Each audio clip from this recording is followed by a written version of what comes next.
With Genshin 6.0, we're getting a free 5-star constellation selector. You can pick one constellation for certain characters, but keep in mind, you can only grab one copy of a constellation for a character. So if you're at C0, you can just jump straight into their C2. And also, I wouldn't recommend picking constellations for the standard units since you can just get copies of them from the 5-star selector, or even when you lose your 50/50s. And most of their constellations are just minimal upgrades anyways. So with that out of the way, let's start off with Klee. Her C1 isn't that great. All it does is give her a bit more damage on her Spark and Splash whenever she attacks. That's pretty much it. But her C2 is what people might actually consider, especially if you already own her C1 for some reason. And what her C2 does is, when you use her skill, it gives 23% depth shred, which is rare, and this also allows you to play Klee as a support with TTDS. That's literally it for Klee. Well, she isn't a bad choice if you already own her C1 and thinking about getting her C2. And with that, Klee goes into the bad C1, good C2 tier. Now, let's move on to Ganyu. Ganyu's C1 is one of the best C1s in the game in my opinion. It lowers opponent's cryo rest by 15% for 6 seconds, and every hit, it regenerates 2 energy for Ganyu. This constellation is great because not only it increases Ganyu's DPS, it can also buff your cryo support's damage. And also, this constellation also decreases your energy recharge requirements because of the 2 energy you get per hit.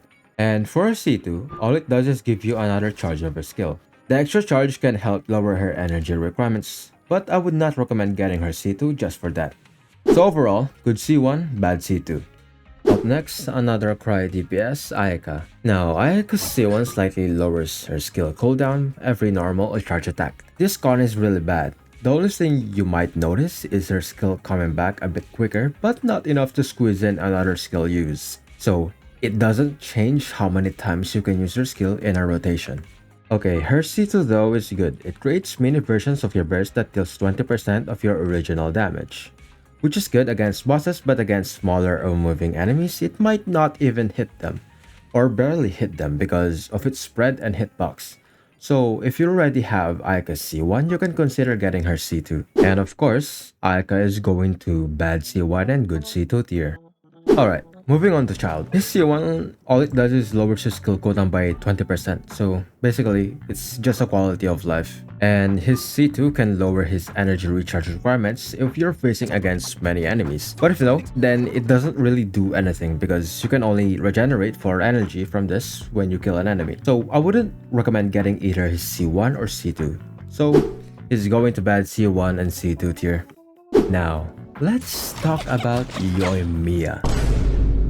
Her C1 is so bad, all it does is give her 20% attack. And you can just get 20% attack through your substats, and this constellation is useless against bosses because you need to kill the enemy first to get the 20% attack bonus. And for her C2, it increases her pyro damage bonus by 25% when she crits for 6 seconds. Okay, you must think, but isn't that good? No, it's too low, and there's a lot of better pyro DPS characters that is better than her.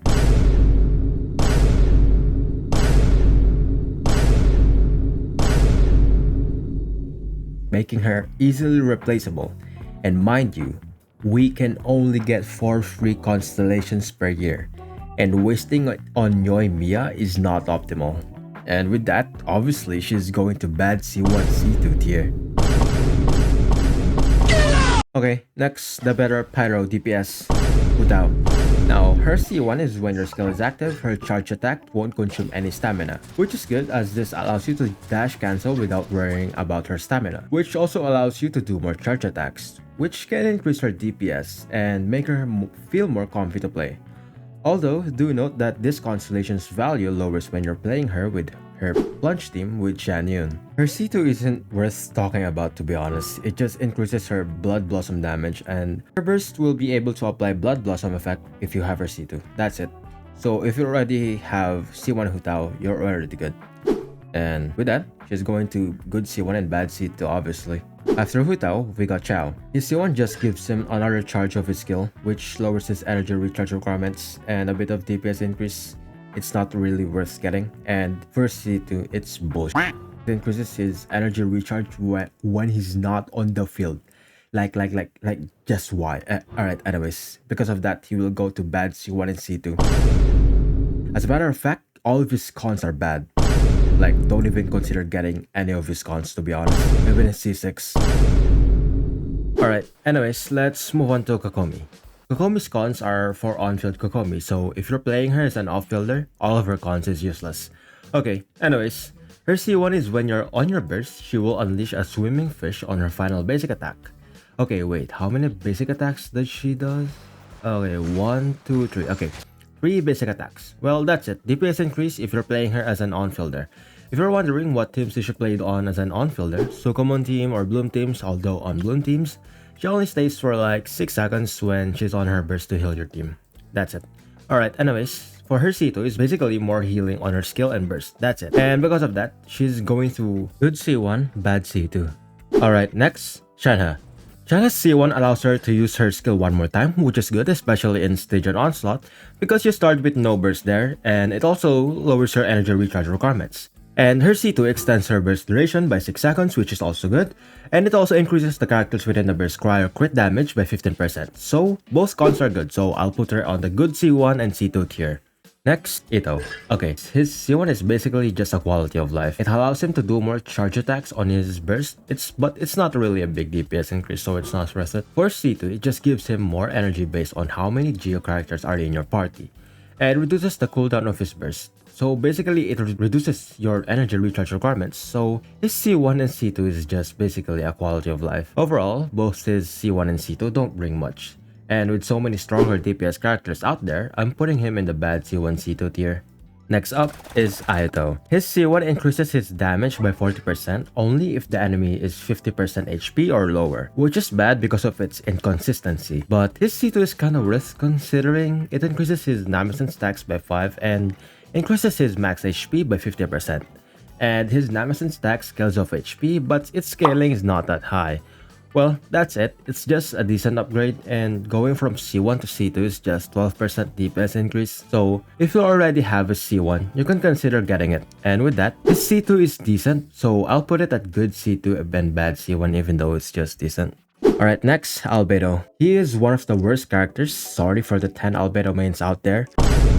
Okay, anyways, his C1 reduces his ER requirements, but this only matters in teams where you're bursting every rotation. Since most Albedo team comps just use his skill, so it's basically wasted. And his C2 makes his burst do some noticeable damage, that's it. And most of the time, you won't even use his burst on him. And his main issue right now is he doesn't synergize well with the newer units, not even a single one. And I don't even see Albedo coming back from the meta even 5 years from now. His whole kit needs a rework. And with that, I'll put him on the bad C1 C2 tier.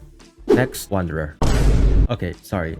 Anyways, his C1 gives him faster attack speed by 10% and bonus damage from his passive talent. It basically lets him squeeze out around 2 more normal attacks. And this constellation isn't bad and good.